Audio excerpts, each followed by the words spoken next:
बारामती विमान हादसे पर। यह बड़ी खबर है। विमान में तकनीकी खराबी आई थी, जैसा कि अभी बात कर रहे थे हम एवीएम ओपी तिवारी सर से, उन्होंने भी कहा कि जरूर कोई तकनीकी खराबी आई होगी और अब यह खबर पायलट को तकनीकी खराबी का पता चला।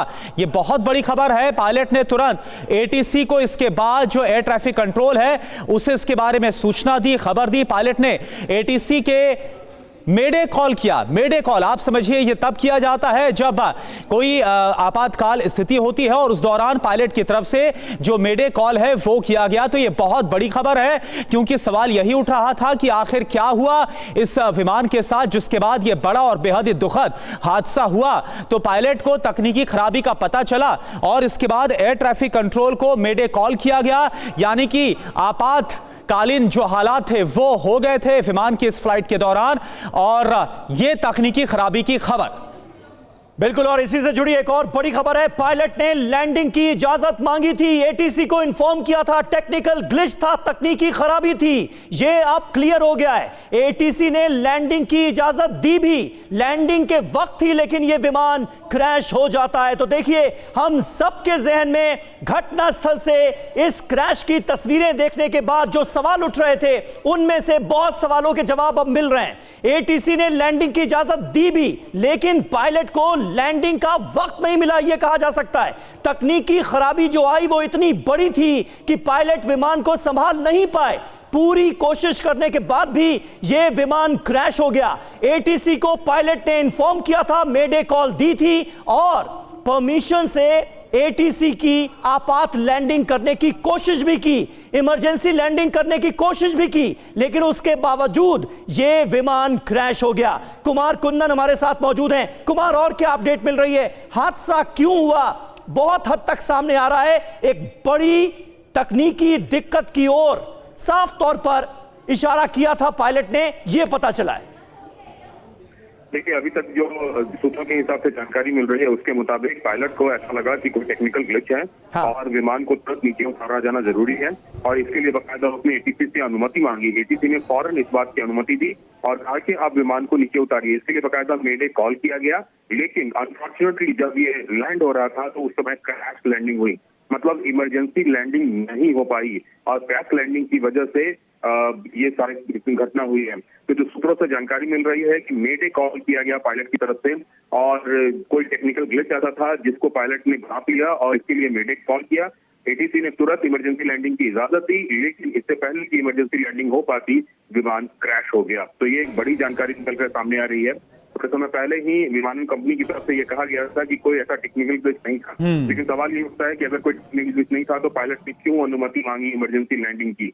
तो ये एक कंट्रोवर्सी है और निश्चित रूप से कि कुछ ऐसी बातें हुई जो पायलट को समझ में आई और उसने तत्काल प्रभाव से एटीसी को सूचित किया और एटीसी ने जैसे उसको इजाजत दी उसने इमरजेंसी लैंडिंग की कोशिश की, लेकिन अनफॉर्चुनेटली विमान जो है जो चार्टर विमान है वो क्रैश कर गया। समीर, बिल्कुल, ये बहुत बड़ी खबर है। बारामती विमान हादसे से जुड़ी बड़ी खबर सामने आ रही है। हालांकि जब तफसील से जांच होगी तो कुछ और डिटेल सामने आएगी। विमान कंपनी का यह कहना है कि विमान बिल्कुल ठीक था और पायलट ने तकनीकी गड़बड़ी की खबर एटीसी को दी थी, यह जानकारी सामने आई। और देखिए, जिस बात का मैं जिक्र कर रहा था, AIIB जांच के बाद ही विमान हादसे की वजह पूरी तरह से साफ होगी, लेकिन यह जरूर क्लियर हुआ है कि पायलट ने मेडे कॉल किया था, एटीसी को इन्फॉर्म किया था, बताया था कि तकनीकी गड़बड़ी है और उसके बाद इमरजेंसी लैंडिंग की एटीसी से इजाजत मांगी गई, परमिशन मिल भी गई, आपात लैंडिंग करने की कोशिश की गई, लेकिन उसके बावजूद भी पायलट इस विमान को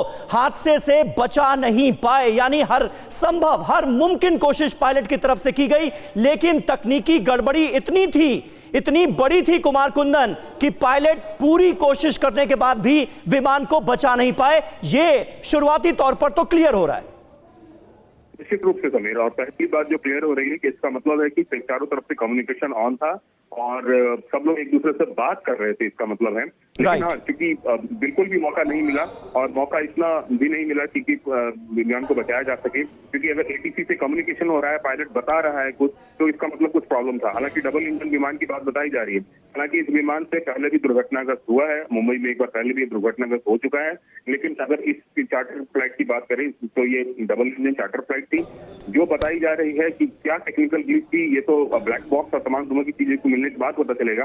लेकिन इतना जरूर है कि घटना से पहले पायलट ने एटीसी से संपर्क किया और एटीसी को उसने मेडे कॉल किया। समीर, तो बिल्कुल ये बड़ी जानकारी सामने आ रही है कि जो पायलट है, विमान के पायलट, उनकी तरफ से जो तकनीकी खराबी है उसको भापा गया और उसके बाद मेडे कॉल किया था, एटीसी से संपर्क किया गया।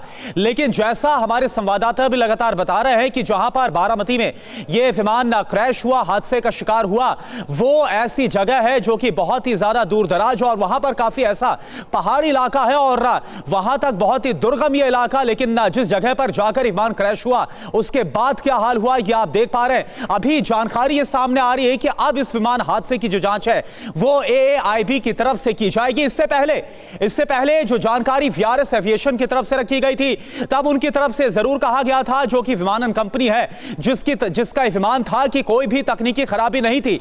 लेकिन अब यह खबर आ रही है कि कोई तकनीकी या फिर कोई गड़बड़ी जरूर थी, जो कि पायलट ने संपर्क किया था और इसके बाद यह हादसा हो गया था। लेकिन जिस तरह से हादसा हुआ, जहां पर जाकर अगर इमरजेंसी लैंडिंग की कोशिश भी की गई, उसके बाद जो हालात बने वो और भी ज्यादा भयावह थे। एक और बड़ी खबर, हादसे की जगह पर DGCA की टीम जाएगी। DGCA की टीम भी हादसे की जांच करेगी। जो जानकारी सामने आ रही है, अभी हमने आपको बताया AIB के साथ साथ अब DGCA की जो टीम है वो भी हादसे वाली जगह जहां पर बारामती में यह हादसा हुआ है वहां पर टीम जाएगी और वो इस हादसे की जांच करेगी। जो विमान का मलबा है, किस तरह से विमान इस हादसे के बाद टुकड़े टुकड़े हो गया, आग लग गई और फिर वहां पर बचाव कार्य किया गया, वो तस्वीरें इस वक्त आपको दिखा रहे हैं। लेकिन इस वक्त की बहुत बड़ी खबर है, हादसे वाली जगह पर बारामती DGCA की टीम भी हादसे की जांच करेगी। हमारे साथ AVM OP तिवारी सर जुड़े हुए हैं। OP तिवारी सर, अब जो जानकारी सामने आ रही है, जैसा आपने कहा था कि जरूर कोई तकनीकी खराबी थी और अब यह खबर जरूर आ रही कि पायलट ने उस तकनीकी गड़बड़ी को भांप लिया था और उसके बाद ATC से संपर्क किया। लेकिन यह जैसा इलाका था, बहुत दुर्गम और पहाड़ी वाला क्षेत्र था, क्या यह भी एक बहुत बड़ी वजह थी कि अगर इमरजेंसी लैंडिंग की कोशिश भी की जाती तो वो नाकामयाब हो गई?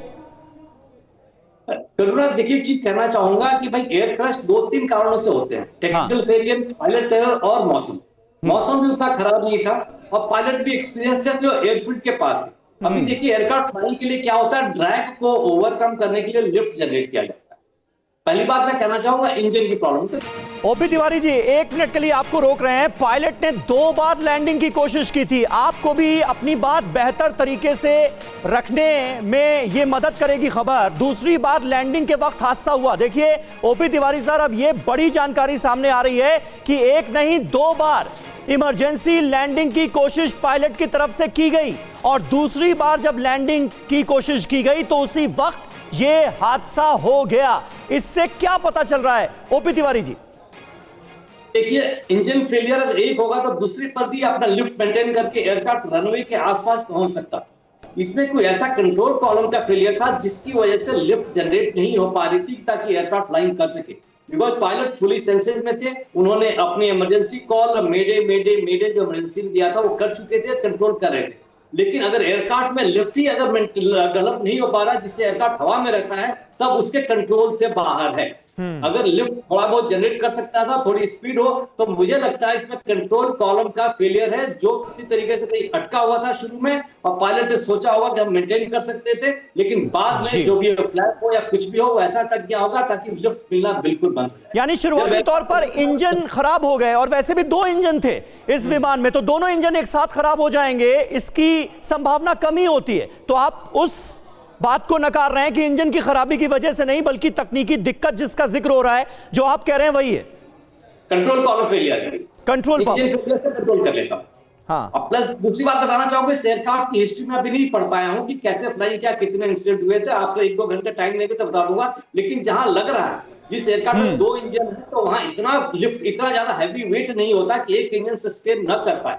ये डेफिनेटली कंट्रोल कॉलम फेलियर है जिसको पायलट कंट्रोल करना असंभव होता है पायलट के लिए, इसी की वजह से। बिल्कुल बिल्कुल ओपी तिवारी सर, और यही खबर आ रही है कि इसी तकनीकी गड़बड़ी को जब पायलट को पता चला तो उसके बाद मेडे कॉल किया गया। और आखिरकार क्यों मेडे को जो गंभीर शब्द है वो माना जाता, गंभीर संकेत माना। देखिए कब ये शब्द इजाद हुआ, ये देखिए 1923 में मेडे शब्द को इजाद किया गया था। ये हम आपको बता रहे हैं, जब कभी भी कोई इमरजेंसी हालात होते हैं तब पायलट की तरफ से ये जो संदेश है वो एटीसी को दिया जाता है। और यही इस बार भी हुआ। विमान के मुसीबत में होने की जो जानकारी है वो जब कभी भी पायलट ऐसा कहता है या पायलट की तरफ से संदेश दिया जाता है तो एयर ट्रैफिक कंट्रोलर को पता चलता है। 3 बार मेडे का मतलब है कि हालात अब पूरी तरह से काबू से बाहर हो गए हैं, यानी कि नियंत्रण में अब नहीं है पायलट के। तो यह आपको हम बता रहे हैं कि आखिर मेडे कॉल का मतलब क्या होता है, यह ग्राफिक्स के जरिए आप समझिए और इसमें आप देखिए जो पूरी जानकारी है वो आपके सामने हमने रखी।